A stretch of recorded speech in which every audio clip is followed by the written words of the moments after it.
मोदी जी, मैं बनूंगा देश सेवक। इन दिनों ये योजना छत्तीसगढ़ राज्य के कोरबा शहर में चर्चाओं में है। आखिर क्या है इस योजना में और कैसे विश्व की सबसे बड़ी पार्टी भारतीय जनता पार्टी को 2024 के इलेक्शन में उन 161 सीटों में जीतने की संभावना लग रही है जिनमें 2019 में वो हारी थी। इस योजना को अगर इम्प्लीमेंट कर दिया जाए तो भारतीय जनता पार्टी अपने प्रत्येक लोकसभा क्षेत्र से एडिशनल 40 से 50 हजार वोटें प्राप्त कर सकती है, जिससे अब की बार 400 सीटें पार संभव है। सबसे पहले समझते हैं इस योजना के योजनाकार के बारे से, जो कि मोहम्मद रफीक मेमन जी हैं। पेशे से वो एक सीनियर टैक्स कंसल्टेंट हैं।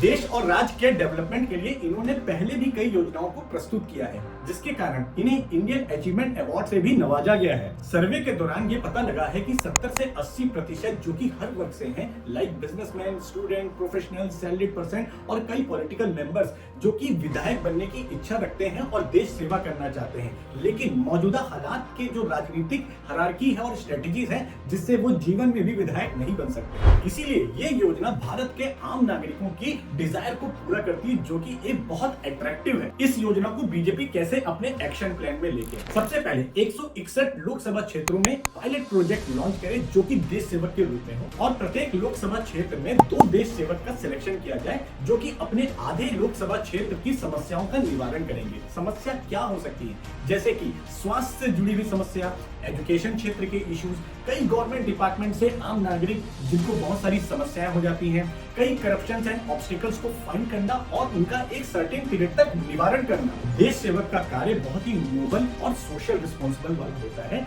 और इस रिस्पॉन्सिबिलिटी को निभाने के लिए कई ऐसी अट्रैक्टिव सुविधाएं देश सेवक को दी गई है। चलिए समझते हैं देश सेवक को क्या बेनिफिट मिलेंगे। सबसे पहले पार्टी द्वारा 1 करोड़ से 5 करोड़ की एफडी देश सेवक के अकाउंट में कराई जाएगी, जो कि 5 इयर्स की लॉकिंग रहेगी और जिसके इंटरेस्ट से देश सेवक के मंथली इनकम 5 फिगर्स में रहेगा, जिससे उसका घर खर्च और फैमिली की केयर हो पाएगी। सेकंड वन, देश सेवक को एक इनोवा कार जिसमें उनका डेजिग्नेशन और पार्टी का नाम लिखा जाएगा, साथ में ड्राइवर नियुक्त किया जाएगा जिसकी सैलरी कम से कम 20,000 हो। थर्ड वन, देश सेवक को मंथली एक्सपेंसेस डीजल और पेट्रोल के लिए 30 से 60 हजार की राशि दी जाएगी, जिससे वो अपने लोकसभा क्षेत्र का प्रॉपर रूप से दौरा कर सके और लोगों की समस्याओं को माइक्रो लेवल तक देखे और उनका निवारण कर सके। एंड देश सेवक को एक सेपरेट ऑफिस भी दिया जाएगा। फोर्थ वन, देश सेवक को सब ऑर्डिनेट स्टाफ मिलेंगे जिनकी न्यूनतम सैलरी 25,000 रुपए मंथली होगी। एंड फिफ्थ वन, देश सेवक को 5 लाख का मेडिक्लेम पॉलिसी भी मिलेगी। एंड सिक्स्थ वन, देश सेवक को लोगों की समस्याएं सुनना, उनका निवारण करना